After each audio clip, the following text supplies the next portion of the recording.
ಕೇಂದ್ರ ಗೃಹ ಸಚಿವ ಸುಶೀಲ್ ಕುಮಾರ್ ಶಿಂದೆ ಮಾತು ನಿಜವಾಯ್ತಾ? ಆರ್ಎಸ್ಎಸ್ ಹಾಗೂ ಬಿಜೆಪಿ ಕೇಸರಿ ಟೆರರಿಸಂ ಮಾಡ್ತಾ ಇದೆಯಾ? ಇದಕ್ಕೆ ಸಾಕಷ್ಟು ಪುರಾವೆಗಳು ಸಿಕ್ಕಿದ್ದು ಕೇಸರಿ ಪಾಳೆಯದಲ್ಲಿ ತಳಮಳ ಶುರುವಾಗಿದೆ. भारतीय जनता पार्टी हो या आरएसएस के हो, उनके जो ट्रेनिंग कैंप है वो हिंदू टेररिज्म बढ़ाने का काम देख रहे हैं. इस पर भी हमारी बड़ी कड़ी नजर है. ಇದೇ ಹೇಳಿಕೆ ಕಳೆದ 10 ತಿಂಗಳ ಹಿಂದೆ ದೇಶದಲ್ಲಿ ಭಾರಿ ವಿವಾದವೆಬ್ಬಿಸಿತ್ತು. ಬಿಜೆಪಿ ಹಾಗೂ ಆರ್ಎಸ್ಎಸ್ ನಾಯಕರನ್ನ ಕೆರಳಿಸಿತ್ತು.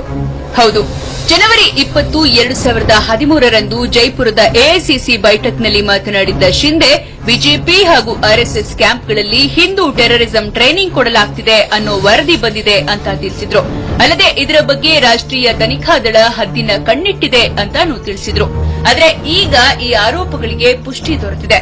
ಆರ್ಎಸ್ಎಸ್ನ ಮಾಜಿ ಪ್ರಚಾರಕ್ ಸುನಿಲ್ ಜೋಶಿ ಹತ್ಯಾ ಪ್ರಕರಣ ಸೇರಿದಂತೆ ಹಲವು ಪ್ರಕರಣಗಳ ಮಾಸ್ಟರ್ ಮೈಂಡ್ ಎನ್ನಲಾದ ಬಿಜೆಪಿ ನಾಯಕನನ್ನ ಎನ್ಐಎ ವಶಕ್ಕೆ ಪಡೆದಿದೆ. ಹೌದು, ನಿನ್ನೆ ರಾತ್ರಿ ಇಂದೋರ್ನ ಗ್ರಾಮೀಣ ಭಾಗದ ಬಿಜೆಪಿ ಯುವ ಮೋರ್ಚಾ ಉಪಾಧ್ಯಕ್ಷ ಜಿತೇಂದ್ರ ಶರ್ಮಾನನ್ನ ವಶಕ್ಕೆ ಪಡೆದಿರೋ ರಾಷ್ಟ್ರೀಯ ತನಿಖಾ ದಳ ಆತನನ್ನ ತೀವ್ರ ವಿಚಾರಣೆಗೊಳಪಡಿಸಿದೆ.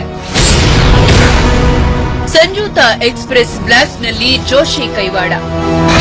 17 ಫೆಬ್ರವರಿ 2007ರಲ್ಲಿ ಹರಿಯಾಣದ ಪಾಣಿಪತ್ನಲ್ಲಿ ಸಂಜೋತಾ ಎಕ್ಸ್‌ಪ್ರೆಸ್ ರೈಲಿನಲ್ಲಿ ಬ್ಲಾಸ್ಟ್ ಸಂಭವಿಸಿತ್ತು. ಇದರಲ್ಲಿ 68 ಮಂದಿ ಪ್ರಯಾಣಿಕರು ಮೃತಪಟ್ಟಿದ್ದು 50ಕ್ಕೂ ಹೆಚ್ಚು ಮಂದಿ ಗಾಯಗೊಂಡಿದ್ರು. ಈ ಸ್ಫೋಟದಲ್ಲಿ ಜೋಶಿ ಕೈವಾಡ ಇದೆ ಅನ್ನೋ ಬಗ್ಗೆ ಎನ್ಐಎಗೆ ಪ್ರಬಲ ಸಾಕ್ಷ್ಯ ಸಿಕ್ಕಿದೆಯಂತೆ. ಮೆಕ್ಕಾ ಮಸೀದಿ ಸ್ಫೋಟದಲ್ಲೂ ಕೈವಾಡ. 18 ಮೇ 2007ರಂದು ಹೈದರಾಬಾದ್ನ ಮೆಕ್ಕಾ ಮಸೀದಿಯಲ್ಲಿ ಸ್ಫೋಟ ಸಂಭವಿಸಿತ್ತು. ಇದರಲ್ಲಿ 4 ಮಂದಿ ಸಾವನ್ನಪ್ಪಿದ್ದು ಹಲವು ಮಂದಿ ಗಾಯಗೊಂಡಿದ್ರು. ಈ ಸ್ಫೋಟಕ್ಕೆ ಸಾಥ್ ನೀಡಿದವನು ಜಿತೇಂದ್ರ ಶರ್ಮಾನಂತೆ. ಮಾಲೇಗಾಂವ್ ಸ್ಫೋಟದ ಮಾಸ್ಟರ್ ಮೈಂಡ್.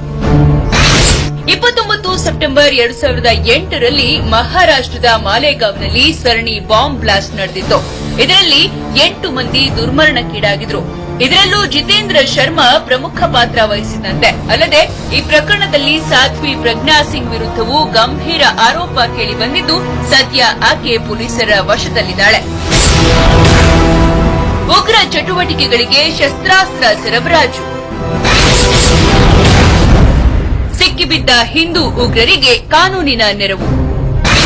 ಹಿಂದೂ ಸಂಘಟನೆಗಳು ನಡೆಸೋ ಉಗ್ರ ಚಟುವಟಿಕೆಗಳಿಗೆ ಶಸ್ತ್ರಾಸ್ತ್ರ ಸರಬರಾಜು ಹಾಗೂ ಸಿಕ್ಕಿಬೀಳೋ ಹಿಂದೂ ಉಗ್ರರಿಗೆ ಕಾನೂನಿನ ನೆರವು ಒದಗಿಸಿ ಅವರನ್ನ ಜಾಮೀನಿನ ಮೂಲಕ ಹೊರತರೋದು ಅಥವಾ ಪ್ರಕರಣದಿಂದ ಖುಲಾಸೆಗೊಳಿಸಲು ಜಿತೇಂದ್ರ ಸಹಾಯ ಮಾಡುತ್ತಿದ್ದಂತೆ.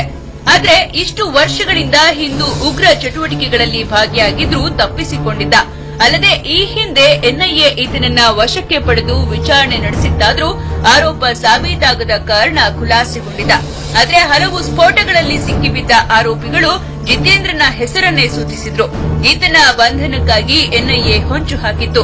ನಿನ್ನೆ ಆತನ ಗ್ರಹಚಾರ ಕೆಟ್ಟಿತ್ತು ಅನ್ಸುತ್ತೆ. ಹೀಗಾಗಿ ಎನ್ಐಎ ಕೈಗೆ ಸಿಕ್ಕಿಬಿದ್ದಿದ್ದಾನೆ. ಆದರೆ ಲೋಕಸಭಾ ಚುನಾವಣಾ ತಯಾರಿಯಲ್ಲೇ ಇಂಥ ಸ್ಫೋಟಕ ಮಾಹಿತಿ ಹೊರಬಿದ್ದಿರೋದು ಬಿಜೆಪಿ ಹಾಗೂ ಆರ್ಎಸ್ಎಸ್ಗೆ ತೀವ್ರ ಮುಖಭಂಗವಾಗಿದೆ. Bureau report, TV9.